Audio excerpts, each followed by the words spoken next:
Sir जिस दिन election हो रहा है बीजेपी बढ़त दिखाई दे रही है, कैसे देखते हैं? सबसे पहले तो भारतीय जनता पार्टी के लोगों को जीत मिली है, उन्हें बधाई, और आशा करता हूं कि जो जनादेश दिल्ली की जनता ने उन्हें दिया है उसकी वो प्रतिपूर्ति करेंगे।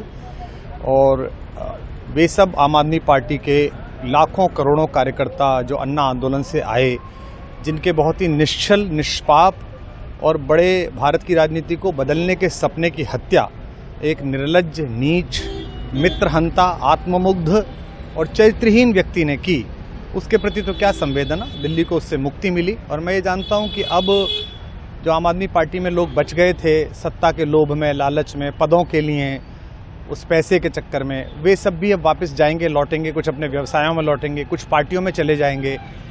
और पतन यहाँ से प्रारंभ हुआ है उन लोगों का। मेरे लिए कोई प्रसन्नता का और दुख का विषय नहीं है, मैं बीच में खड़ा हूँ। प्रसन्नता इस बात की है कि करोड़ों लोगों ने आशा लगाई थी, करोड़ों लोगों ने, लोग अपनी नौकरियां छोड़ के आए थे, व्यवसाय छोड़ के आए थे, दुश्मनियां ली थी लोगों ने, उन सब की हत्या एक आत्ममुग्ध आदमी ने, एक चरित्रहीन आदमी ने अपनी निजी महत्वाकांक्षाओं की पूर्ति के लिए की। उसको दंड मिला, ईश्वरीय विधान से दंड मिला। प्रसन्नता इस बात की भी है कि न्याय हुआ। आज जब कहना नहीं चाहिए, लेकिन आज टीवी पर जब जंगपुरा का निर्णय आया और सामने दिखाई दिया कि मनीष हार गया, तो सदा तटस्थ रहने वाली और राजनीति से विरत रहने वाली मेरी पत्नी जो है, उसकी आंख में आंसू आ गए, वो रोने लगी। क्योंकि उसी से उसने ये कहा था कि अभी तो है ताकत, और उसने कहा था भैया ताकत सदा तो नहीं रहती।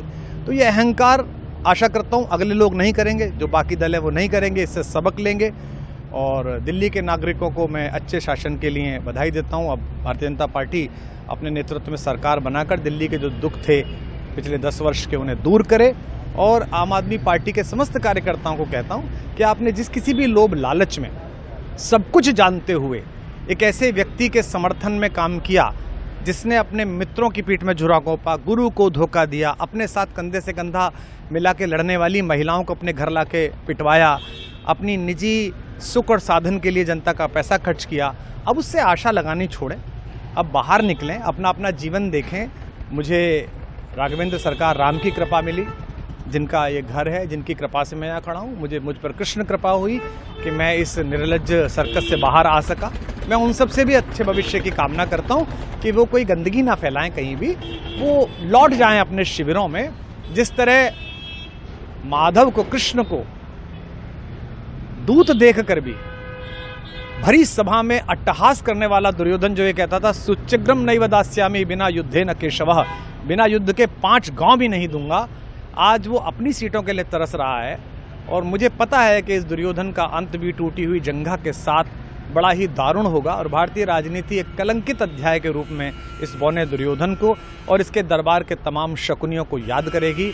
मैं उनकी मुक्ति की कामना करता हूं कि ईश्वर उन्हें इस दुख से बाहर निकाले, और समस्त लोगों को बधाई देता हूं कि चलिए अंततः न्याय हुआ।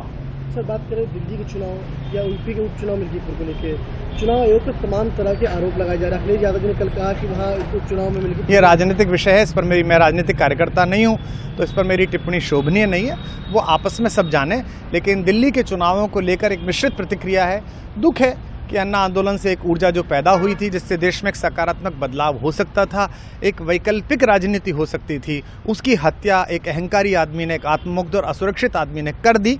मैं आशा करता हूं कभी ना कभी भारत में ऐसा सूर्योदय किसी न किसी दल में अवश्य होगा, जो भारत को जहां पहुंचना है वहां पहुंचाने का मार्ग प्रशस्त करेगा। बहुत धन्यवाद।